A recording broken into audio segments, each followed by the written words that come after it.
Ashes to ashes, dust to dust. He done, ain't it?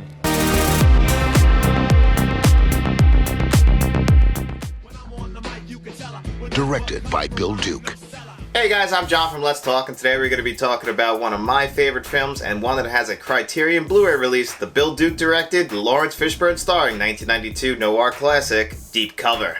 But before we dive into that, if you're into Blu-ray reviews, 4K Blu-ray reviews, film reviews, and maybe some tech, TV, and gaming reviews, make sure you hit that subscribe button and you turn notifications on. So on April 15th, 1992, Bill Duke's Deep Cover was released. So this film follows Lawrence Fishburne in deep cover, which means he's deep undercover in Los Angeles, California, trying to bring down the West Coast drug cartel. But this film is a true character study of what his character is going through emotionally and how it is to be undercover, especially with everything that's happened throughout his life leading up to this point. How he was just a regular cop, a regular beat cop, but everything that's happened in his life and his psychological exam has somehow led him to being an undercover cop in Los Angeles in the 90s, and now he has to try and bring down the crack epidemic, and he's got to try and bring down the kingpins. Or so he thinks, because as he points out very early on in the movie, that we don't want to go too far because we might piss off the wrong person. We can only take out somebody from a certain part.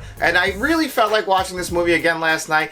For a 1992 movie, it's still very topical today. It is extremely philosophical, which I did not expect, actually. I actually have seen this movie a few times. I kind of looked at it through a new lens, with the world around us. It really does play a part in how you look at films. And this film in particular, the way I was watching it yesterday, really did kind of give off different kind of philosophical thoughts that really made me sit down and think. Things that Jeff Goldblum and Lawrence Fishburne are saying, or how in this one the FBI and the DEA, they're all corrupt and we can only take out certain drug dealers and once we hit a certain spot. And I never looked at it like that, because that is a real world problem that we have to deal with today, where if you get too powerful, you're untouchable. And that's exactly what goes on in this. And it's also got that, Lethal Weapon 2 diplomatic community going on, so if you got that, you can do whatever the hell you want, even if it means dealing drugs. Lawrence Fishburne, he just can't accept that. The movie starts with a flashback to 1972 when he watches his dad, who's hooked on drugs, walk into a liquor store and kill somebody, or at least shoot somebody to rob them on Christmas. And then he watches his father get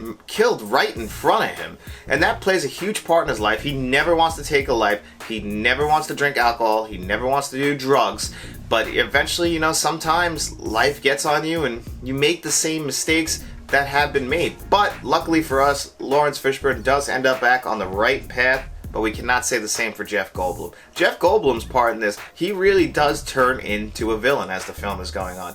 You kind of feel for him in the beginning, even though it's Jeff Goldblum delivering the lines, and Jeff Goldblum is just always Jeff Goldblum for some reason. He's still doing the sometimes his line delivery does kind of take me out, I'm not gonna lie. I would say, as much as I love Jeff Goldblum, he's probably my biggest flaw in this movie, or it's just like some of the lines that he delivers maybe would have sounded better coming from a different actor, but there's a very emotional scene about 2/3 of the way through the movie where he decides that he wants to be a kingpin. He has to take people out to get to that point, and the camera just zooms out and then zooms in on him as he says, "I want my cake and eat it too."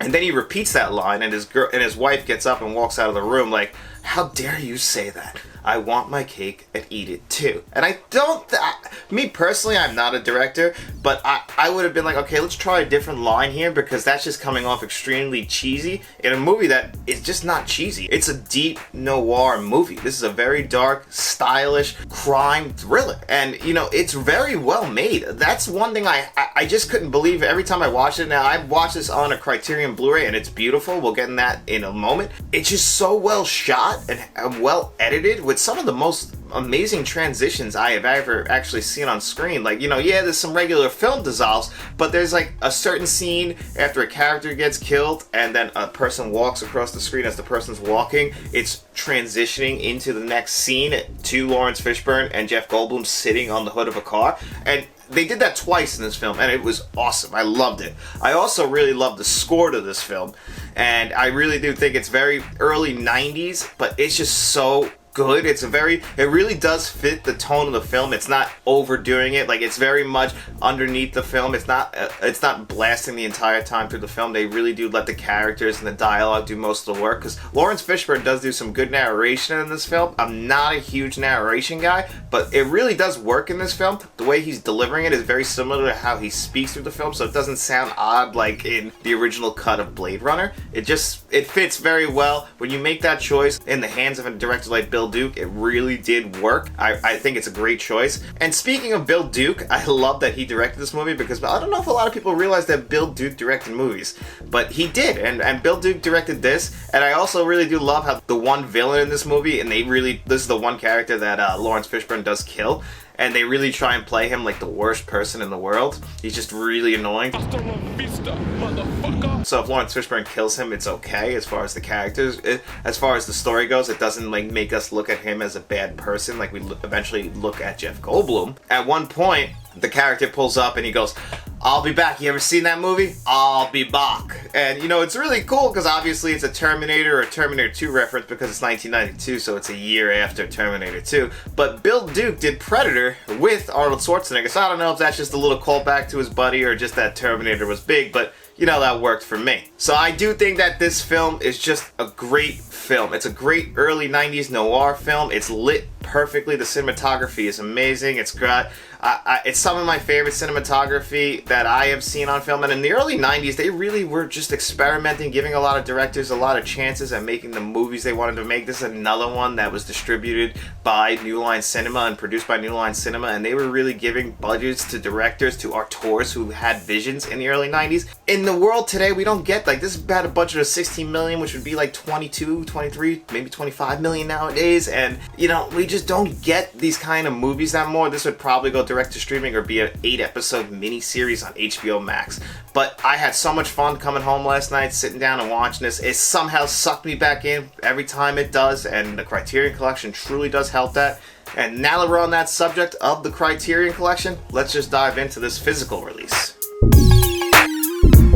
So Criterion put this Blu-ray out last summer, I believe it was in July of 2021, and this is a very nice Blu-ray. Now this is a 4K restoration, but it is just a 1080p Blu-ray. This came out before Criterion started putting out 4K Blu-rays, but it is a 4K scan, so it's obviously downscaled to fit the 1080p Blu-ray. And that's all we get in this package is a 1080p Blu-ray. There is no other disc. It's just one disc. It's got the regular Criterion, you know, clear case with the bind number on the side.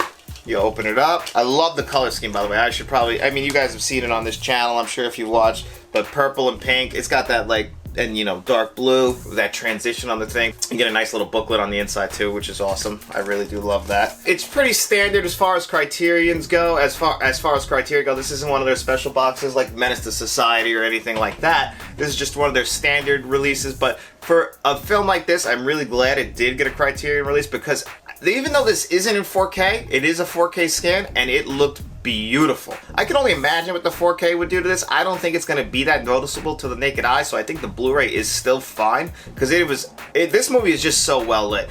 They use a lot of, like, different kinds of lighting. It's not just naturally lit. It's not just white lights. You know, they have certain scenes lit with red, like off of taillights, it seems, or like in purples and blues, and it's very dark, and like certain shots with the rain coming down. It really is a beautiful looking movie, and to have Criterion do a restoration of this, it totally works. This is the kind of thing that Criterion does. They really made this movie that came out in the early 90s, and the first time I saw this movie, it was very gritty and dirty looking. They cleaned this up. It's not going to look better. I'm sure that the 4K Blu-ray, if it ever comes around, will look slightly better.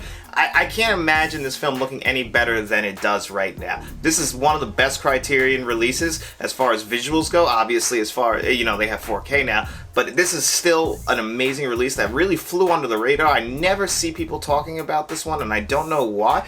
And, you know, many people don't really talk about deep cover in general, which is strange because, I mean, Lawrence Fishburne, I brought it up on this channel. I mean, and this is not really about, but he's one of my favorite actors of all time, and I really believe he's one of the most underappreciated actors that we've ever had. Should have won an Academy Award, especially in the early 90s when he was on top of his game. And in this film, it's no different. And I'm hoping that enough people go and pick up this Criterion release and give him the recognition that he definitely deserves, because he did a great job in this movie. But we also have to talk about the audio, and I do think the audio is a little disappointing. It's a DTS HD 2.0. So that means that, you know, there is no 5.1 on here. There is no Atmos. There's nothing. It's just a regular 2.0 stereo sound. And that could be a little disappointing because this film does have a good soundtrack, and it would have been nice to hear that through all my speakers and not just the front speakers. You know, I mean, it's just, they kind of just went with the original audio. It's still mixed very well, and it still fits the film very well. It's just not great, and I can't give it a high grade because, you know, I would have liked at least a 5.1, but I get what Criterion tries to use the original audio the best they do because they try. The thing with Criterion is they like to be culturally significant, and that's what they're doing. They like to even bring this film over is to tell you how important it is. And Criterion, I would have never really thought to even watch Deep Cover hadn't been for like lists from Criterion or other film fans. Like, you know, like these are the kind of movies that like fly under the radar for the regular film goer, and film fans have to go out of their way to find, and I am sure glad that I did, and I'm glad that Criterion put this out even if the audio isn't great. And I've already talked about the packaging, and I think that is still, you know, pretty standard, nothing special, but still very good, amazing artwork. I do love the artwork, but there are a lot of extras on this, which is what Criterion always kills at. And I watched a bunch of them, and I really do enjoy them. I watched the one with Lawrence Fishburne and Bill Duke specifically,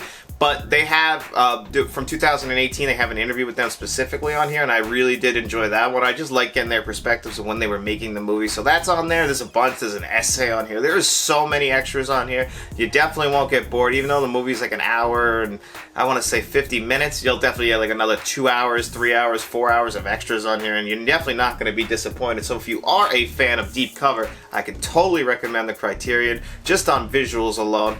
The audio, like I said, is pretty good, not great. The box art's pretty standard. You know, as far as the box itself, the actual cover, I love the way it looks. The extras are really awesome. Criterion never disappoints us with their extras. So overall, I'm going to have to recommend this. I would probably give the whole set about an 8 out of 10. So if you haven't picked this up, Criterion, I believe, at Barnes & Noble is doing a sale in July, where usually they do their half off sale. So if you do see this one there, take my recommendation and definitely grab this. I promise you, if you were a fan of noir and early 90s films, you will not be disappointed in this one. Anyway, guys, thank you for being a fan of Let's Talk. I hope you enjoyed this Criterion review. If you want to see more of these Criterion reviews, please make sure you hit like, share, and subscribe, and you tell all your friends.